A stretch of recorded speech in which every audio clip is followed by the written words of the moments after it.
toxic relationships are those that are emotionally or physically damaging, yet many people find themselves returning to them time and time again. Despite the pain and suffering that these relationships can cause, something keeps drawing us back. But what is it that makes us return to toxic relationships? Let's consider several reasons. One reason is the phenomenon of trauma bonding. Trauma bonding is a psychological phenomenon that occurs when two people who have experienced trauma together form a strong emotional bond. This bond is typically characterized by intense feelings of loyalty, trust, and attachment. Trauma bonding can occur in a variety of contexts, including abusive relationships, hostage situations, and cults. In abusive relationships, trauma bonding can occur when the abuser alternates between being kind and loving, and then cruel and hurtful. This inconsistency creates a powerful emotional bond that can be hard to break, even when the victim knows that the relationship is toxic. Trauma bonding occurs because the brain releases chemicals that promote feelings of attachment and loyalty in response to the traumatic experience. These chemicals include oxytocin, which is often referred to as the love hormone, and dopamine, which is associated with pleasure and reward. One of the key features of trauma bonding is the feeling of dependency that the victim experiences. They may feel like they can't survive without the abuser, or that the abuser is the only one who understands them. This dependency can be difficult to break, even when the victim knows that the relationship is unhealthy. Breaking the cycle of trauma bonding can be a challenging process, but it's not impossible. The first step is to recognize that the relationship is toxic and that the bond is a result of trauma bonding. From there, it's important to seek support from a therapist or counselor who can help you work through the trauma and break the emotional bond. It's also important to practice self-care during this time. This might mean taking time for yourself, engaging in activities that make you happy, and building a support system of friends and family who can help you through the process. Another reason why we might return to toxic relationships is because of a fear of being alone. For many, the idea of being single can be frightening, especially if they've been in a relationship for a long time. This fear can cause people to stay in a toxic relationship, even when they know that it's unhealthy and harmful.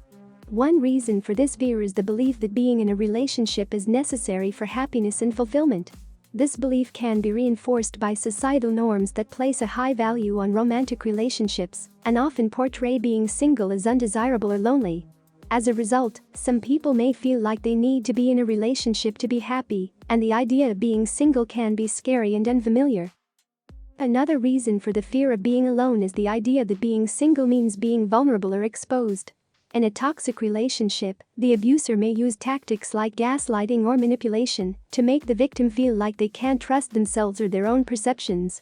This can lead to a feeling of insecurity and a fear of being alone, as the victim may believe that they won't be able to take care of themselves or make good decisions without the abuser's guidance. The fear of being alone can also be tied to a fear of abandonment. In some cases, people who have experienced abandonment or neglect in the past may be more likely to stay in a toxic relationship, even when they know that it's harmful. This is because the relationship may provide a sense of security or stability, even if it's not healthy. Breaking the cycle of returning to toxic relationships due to a fear of being alone can be challenging, but it's not impossible. The first step is to recognize that the fear is there and to understand where it comes from. From there, it's important to work on building a strong sense of self-worth and independence.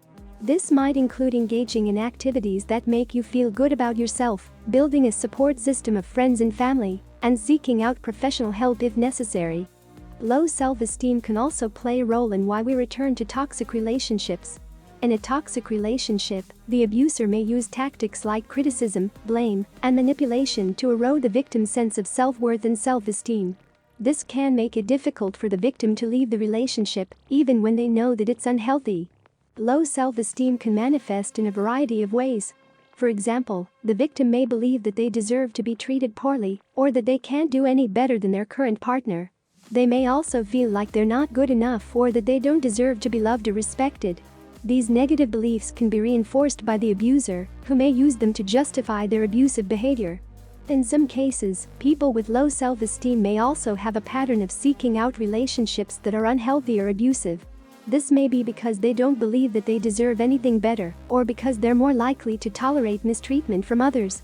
Breaking the cycle of returning to toxic relationships due to low self-esteem can be challenging, but it's not impossible. The first step is to recognize that your self-esteem has been affected by the toxic relationship and to understand that it's not your fault.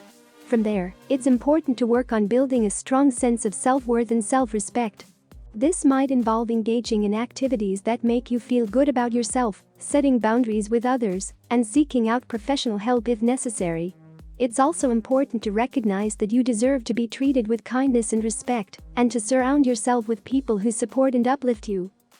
So, how can we break the cycle of returning to toxic relationships? The first step is to recognize the signs of a toxic relationship. This might include feeling controlled or manipulated, constantly walking on eggshells, or feeling like you can't be yourself around your partner. Once you've recognized that you're in a toxic relationship, it's important to seek support. This might mean talking to a therapist, joining a support group, or reaching out to friends and family. Getting support can help you build your self-esteem and give you the courage you need to leave the toxic relationship for good. It's also important to practice self-care during this time. This might mean getting enough sleep, eating well, exercising, and doing things that make you feel good about yourself. By taking care of yourself, you'll be better equipped to make healthy choices for yourself and your relationships. In conclusion, toxic relationships can be incredibly damaging, but many people find themselves returning to them.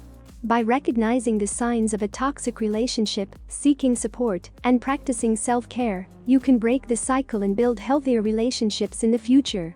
Remember, you deserve to be in a relationship that is loving, respectful, and supportive.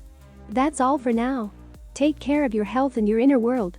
Don't forget to subscribe and like. See you in the next videos.